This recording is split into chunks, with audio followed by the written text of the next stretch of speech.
Greed says, more of me. But grace says, more of others.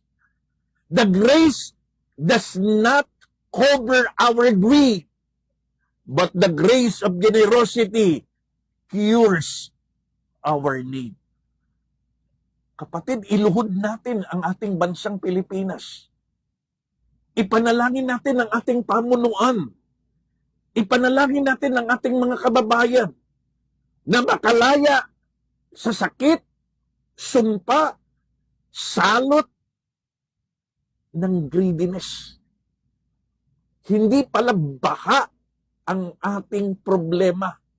Hindi pala lindol ang ating problema. Hindi pala mga drugs ang ating problema. Ang problema natin is the greed one.